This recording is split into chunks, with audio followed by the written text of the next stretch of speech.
హైందవ విజయం యూట్యూబ్ ఛానల్కు స్వాగతం.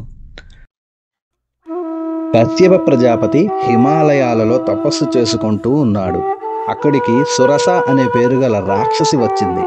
కశ్యపుని చూసి వివాహమాడమని అడిగింది. వారికి 4 పిల్లలు కలిగారు.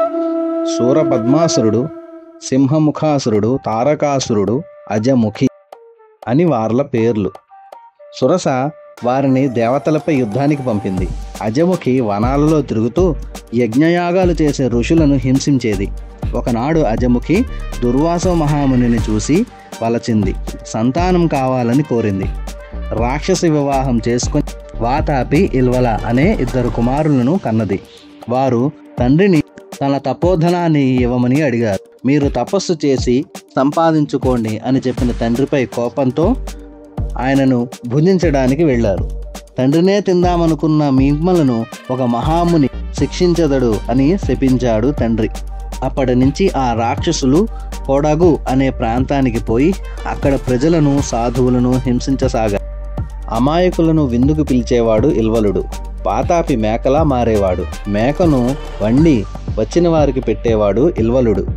వారు తిన్న తరువాత ఇల్వలుడు వాతాపి రారా అని పిలిచేవాడు. అప్పుడు వాతాపి విందు చేసిన వారి కడుపుని చీల్చుకుంటూ బయటకు వచ్చేవాడు. అప్పుడు ఇద్దరూ కలిసి ఆ చచ్చిన వారిని తినేవారు. ఇదిలా ఉండగా వారి బెడద నుంచి కాపాడమని అగస్త్యముని అడిగారు అక్కడి ప్రజలు, ఋషులు. వారి కోరిక మేరకు అగస్త్య మహాముని అక్కడికి వచ్చాడు. ఎప్పటిలాగే రాక్షసులు అగస్త్యుని విందుకు పిలిచారు. వారి గురించి ముందే తెలిసిన అగస్త్యుడు విందుకు వెళ్ళాడు. వాతాపి మేకల్లాగా మారాడు.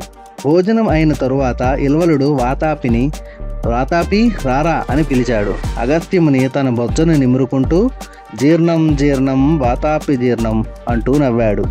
ఇంకెక్కడ వాతాపి, అరిగిపోయాడురా అన్నాడు అగస్త్య మహర్షి. కోపంతో అగస్త్య మహర్షి మీదికి వచ్చాడు ఇల్వలుడు. మహర్షి ఒక దర్భపుల్లను తీసుకుని మంత్రించి ఇల్వలుడి మీదికి విసిరాడు. దాంతో ఇల్వలుడు మరణించాడు. ఆ ప్రాంతం వారంతా సంబరాలు చేసుకున్నారు.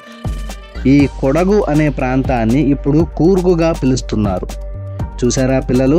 అందుకే మన పెద్దలు తిన్న తరువాత జీర్ణం జీర్ణం వాతాపి జీర్ణం అంటూ ఉంటారు. మన పిల్లలు ఇష్టపడే బొమ్మలతో అర్థమయ్యే విధంగా చేసిన ఈ స్కాంద పురాణం కథలను వారికి చూపించండి. హైందవ విజయం ఛానల్ను సబ్స్క్రైబ్ చేసుకుని మమ్మల్ని ప్రోత్సహించండి. మీ అభిప్రాయాలను కామెంట్స్ రూపంలో తెలియజేయండి.